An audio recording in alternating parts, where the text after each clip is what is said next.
The village of Dalton is more than $3.5 million in the hole. Mayor Tiffany Henyard is accused of misusing money, and today she's nowhere to be found.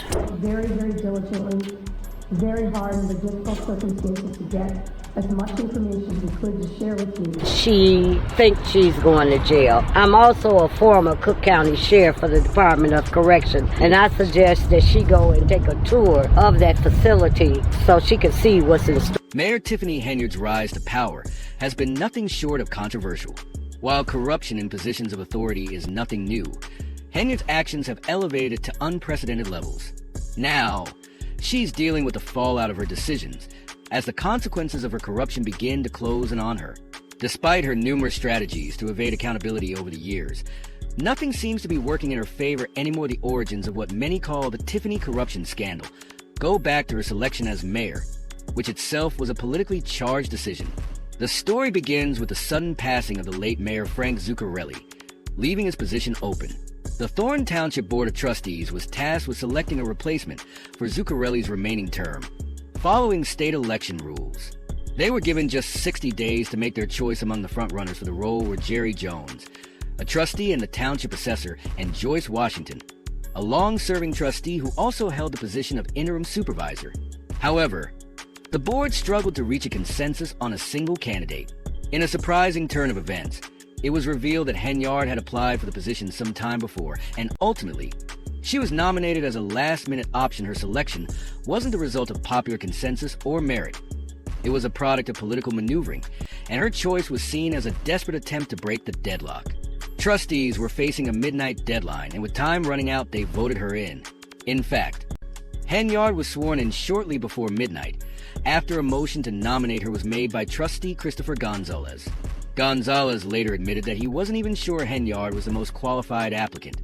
But with the clock ticking down, he hoped that the urgency of the decision would push the board members to put aside their differences. "I don't know about you, but I don't want the township electors to make this decision," Gonzalez remarked, acknowledging the board's division and the looming deadline. He essentially threw his support behind Henyard, not necessarily because of her qualifications, but because of the pressure to make a quick decision.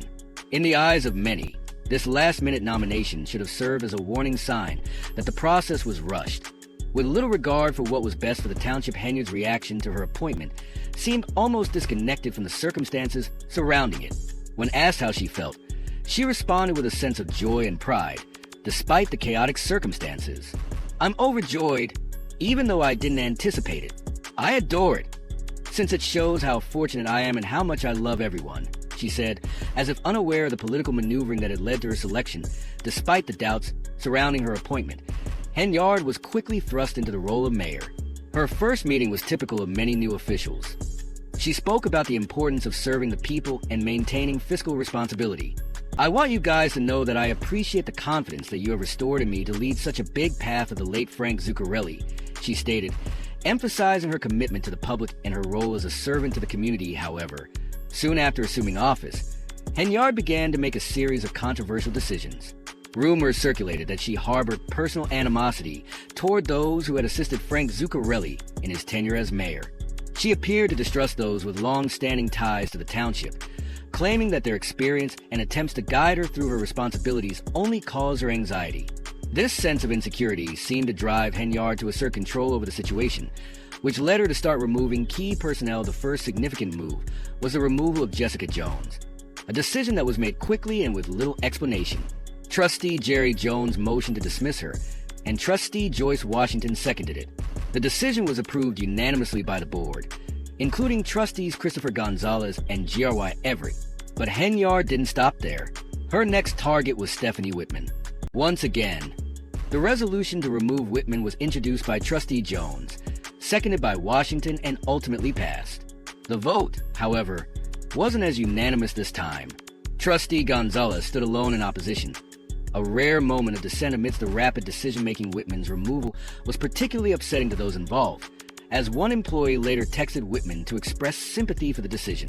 "I'm so sorry they let you go," the message read. Whitman was left confused and hurt, having been given no clear explanation for her dismissal. She reached out to Henyard's office to seek answers, but was left waiting for a meeting that never seemed to come. The lack of transparency around the dismissals only fueled suspicions that Henyard was operating with her own hidden agenda at this point. Henyard's leadership style was becoming increasingly erratic, characterized by her need to eliminate anyone who posed a potential challenge to her authority. Despite being thrust into power under questionable circumstances, Henyard seemed intent on consolidating her control, regardless of the fallout. The more she exerted power, the more controversial her actions became despite her confidence. Henyard's leadership is now facing severe consequences. The once dismissed whispers of corruption have grown louder, as more and more people begin to question her decisions and motivations. What began as a rushed appointment driven by political necessity has now spiraled into a scandal that threatens to consume not just Henyard but the entire township as the walls close in on her. The question remains, will Mayor Tiffany Henyard be able to outmaneuver the forces working against her, or will she finally be held accountable for her actions? The consequences of her rise to power have only just begun to unfold, and the future of Thornton Township hangs in the balance. Confidential, sensitive papers that were in a common area. This morning, some of those documents were gone. Due to the intense scrutiny and controversy surrounding her recent actions, Mayor Tiffany Henyard's attempts to defend herself have only raised more questions than answers. In a public statement, Henyard dismissed Assessor Elson's objections to her leadership, claiming they were an exaggerated response to insignificant issues. She insisted that changes made to the office space were essential, stating that the heat was interfering with her ability to work effectively.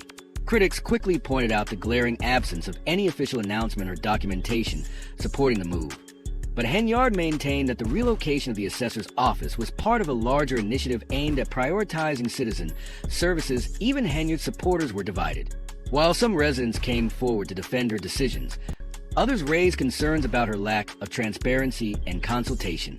One local even suggested that the media should shift their focus away from critiquing the township's management and instead highlight achievements, like the receipt of the Government Finance Officers Association Certificate of Achievement for Excellence in Financial Reporting. This attempt to change the narrative was seen by many as insincere, as it failed to address the underlying issues that were causing growing dissatisfaction within the community. The focus on supposed successes appeared increasingly irrelevant as the public's concerns continued to grow, and the administration's credibility shrank as the pressure mounted. Henyard's responses to criticism took on an increasingly defensive tone, often mixing defensive rhetoric with spiritual undertones. She began to cast her struggles as part of a larger, almost divine battle, portraying herself as a virtuous leader facing adversity from malevolent forces. The rumors surrounding her leadership, including questions about her competence and capacity, only fueled the narrative she was beginning to craft. Her administration's lack of transparency and accountability were seen as major problems, and with each misstep, her hold on power appeared more precarious, adding to the chaos. Henyard's ally, Keith Freeman, made a public outburst in an attempt to shift attention away from the growing criticism. Rather than addressing the issues directly, Freeman criticized the media for not presenting a more positive view of the township's accomplishments. He suggested that the people of Thorn Township would be better off hearing about the positive work being done in the community, rather than focusing on what he called petty gossip. Freeman's comments seemed to reflect the administration's growing defensiveness, as they tried to paint Henyard's difficulties as part of a divine plan that only she had the strength to endure. In an almost theatrical turn, Freeman remarked, "God doesn't make mistakes. He put the right person here who he knew would do the work, take the lashes, and have the strength to endure it all." His comments mirrored the increasingly spiritual narrative being promoted by Henyard's team. Positioning her as a martyr rather than a flawed leader, Henyard also began using a new strategy to manage the growing pressure, restricting media access and holding private meetings. When reporters were finally allowed into meetings, they found that Henyard would often cut them short as soon as the media arrived. This behavior suggested an intentional effort to evade responsibility and avoid facing tough questions from the press. Despite the restricted access, Freeman continued to defend Henyard's actions. He reiterated that there was no misconduct in the office space move and accused the media of focusing on what he called the mess and gossip instead of the more significant issues facing the township. He even claimed that skeptics of the administration were either maliciously targeting the leadership or simply ignorant of the facts to provide some form of reassurance.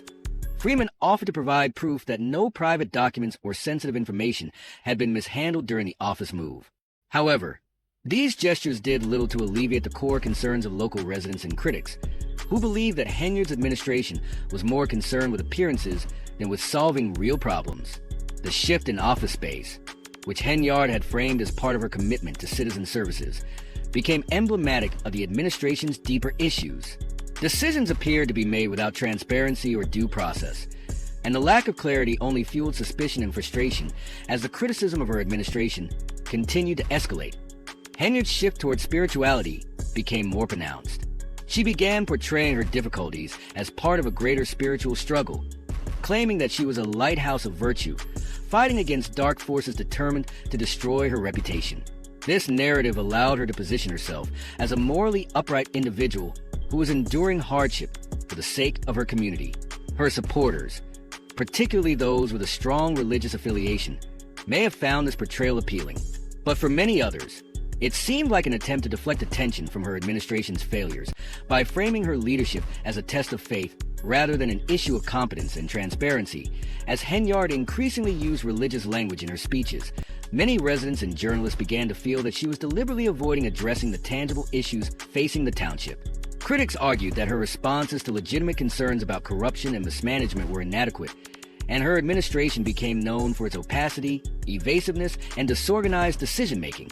Despite her claims of working to improve the community, the lack of transparency and accountability in her leadership only contributed to the growing sense that Henyard was more concerned with preserving her public image than with actually addressing the problems her government was facing. The office-based shift, which Henyard had framed as a necessary measure to improve citizen services, became a symbol of the broader issues plaguing her administration. The lack of clarity surrounding the decision, coupled with the absence of any formal announcement or documentation, led many to question her judgment. This was just one example of how decisions were being made without due process, further eroding trust in the leadership. Public confidence in Henyard's ability to lead continued to decline as rumors of her incapacity for public office gained traction. The lack of community involvement and her dismissive attitude toward legitimate concerns only worsened her reputation. As her leadership faltered, her ability to effectively govern came into question. The perception that she was unable to handle the responsibilities of her position was compounded by her continued evasiveness and failure to take ownership of the township's growing issues. The most significant shift in Henyard's response to criticism was her attempt to reframe her challenges as part of a spiritual battle. She positioned herself as a virtuous figure being tested by forces beyond her control, a narrative that appealed to some but alienated many others. Critics accused her of avoiding the real issues, instead of addressing them head-on in a transparent and forceful manner. As public dissatisfaction grew, her administration's inability to effectively manage the township's problems became more evident.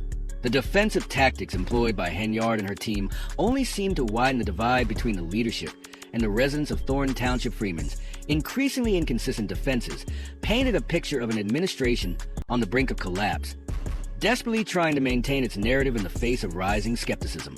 Despite their efforts to portray Henyard as a figure of moral fortitude, her attempts to deflect responsibility only served to strengthen the arguments of her critics.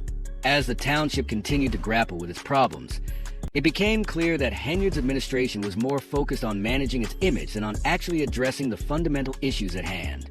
The growing discontent among residents and the lack of accountability suggested that the leadership was losing its grip on power, leaving Thornton Township to fend for itself amid mounting challenges. Bold-faced example of Supervisor Henyard's promise of come to the good things. There's so much good going on that we want to tell you about. When we show up to report on it, we were denied access. So that's what happened to our reporter, and then at the next meeting that you attended, we heard this. Because y'all don't want to do the research. Y'all keep listening to people and no one's showing you fact. They keep telling you fiction, fake story, fake news, like for real, stop. But go check, guys, if you really want to know the truth, so you can understand what it is that we're fighting over. The drama surrounding Tiffany Henyard's leadership has taken a significant turn as various allegations of corruption, financial mismanagement, and misconduct continue to pile up. The controversy began to escalate when Gonzalez, who had initially nominated Henyard, started to witness how her behavior changed when the cameras stopped rolling. He revealed that from day one, Henyard acted as though she was the one in charge of the show, frequently saying things like, "What are they going to think now?" and "What are they going to say?" in reference to the Dalton trustees.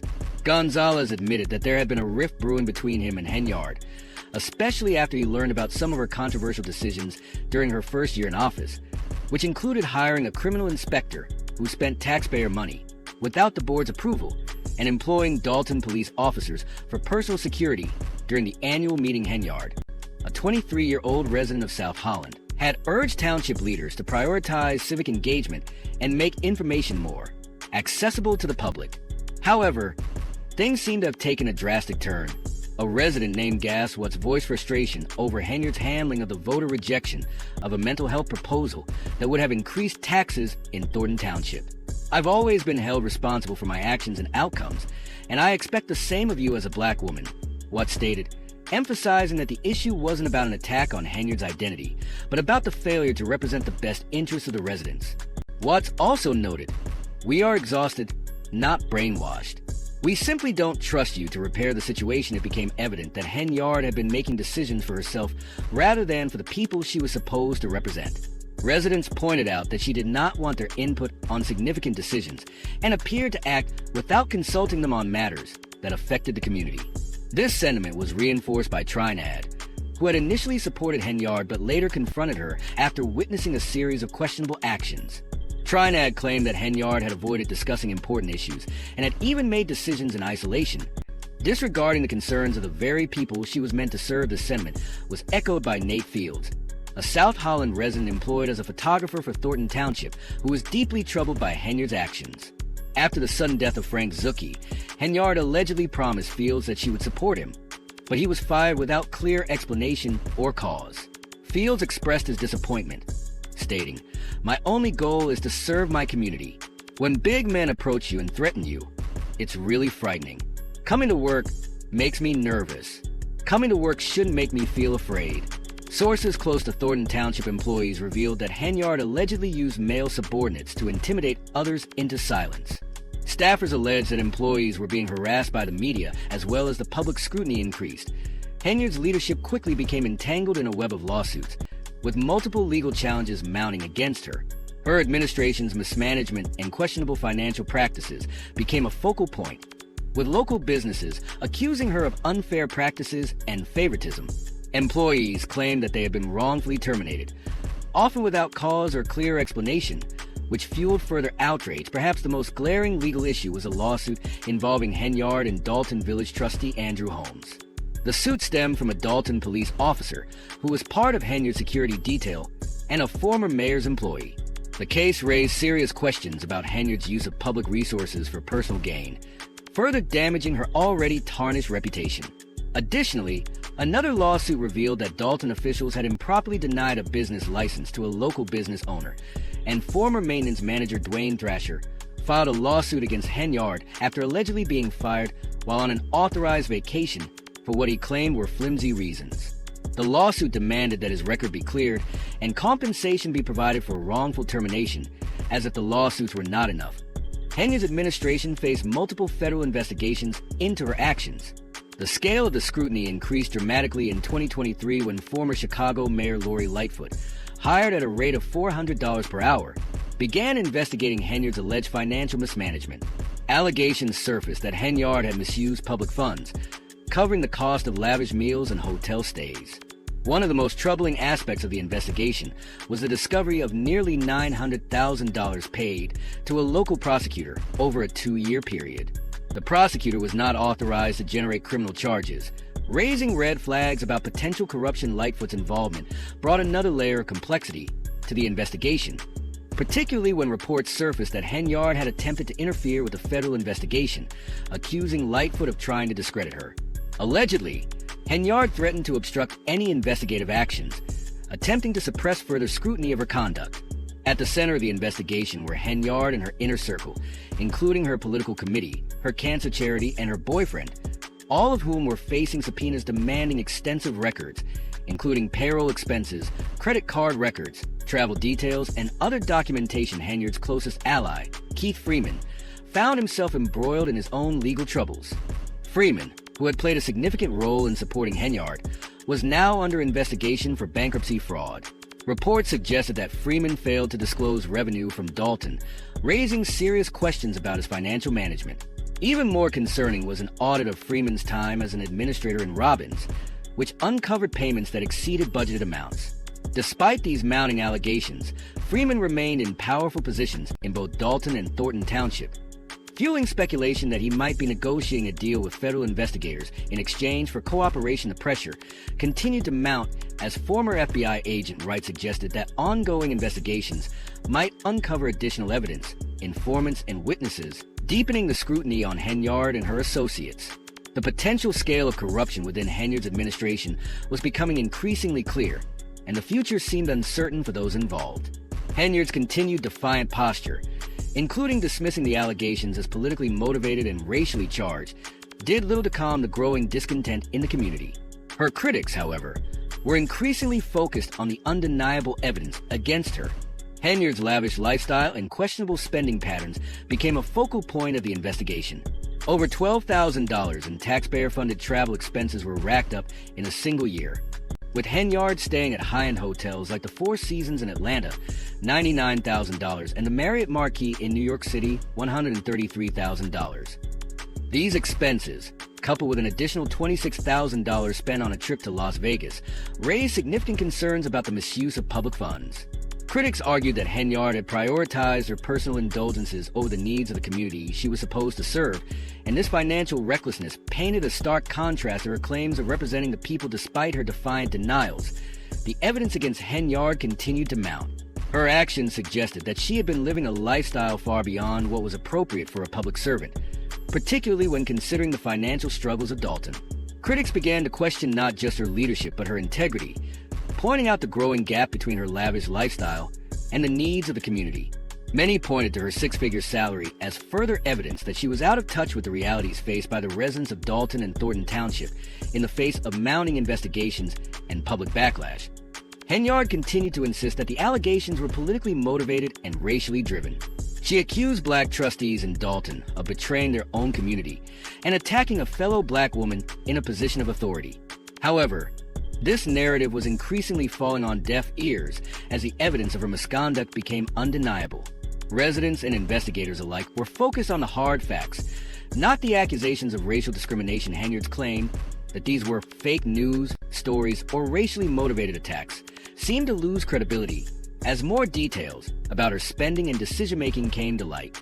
Her critics argued that the real issue was not her race, but her blatant misuse of public resources for personal gain. Community members who had once supported her were now growing disillusioned, with many demanding that she face the consequences of her actions. The growing pressure for Henyard to resign or face legal consequences continued to mount. Federal investigators were deepening their probe into her finances, and local authorities were beginning to take action. As more revelations about her spending and questionable decisions emerged, the calls for accountability became louder. The scandal surrounding her leadership was reaching a tipping point, and many residents of Dalton and Thornton Township were hoping for a swift resolution to this chapter of corruption and financial mismanagement. For now, Henyard's future remains uncertain, but the investigations into her conduct suggest that the consequences of her actions may be far-reaching. Her time as mayor of Dalton and supervisor of Thornton Township could have lasting implications, not just for her political career, but for the communities she once led. With the full scale of her alleged misconduct now under investigation, many are hoping that this scandal will serve as a warning about the dangers of unchecked power and the need for transparency and accountability in government. Whether Henyard will face criminal charges or escape prosecution remains to be seen, but one thing is certain. Her tenure as mayor has left an indelible mark on the community she served, one that will be felt for years to come.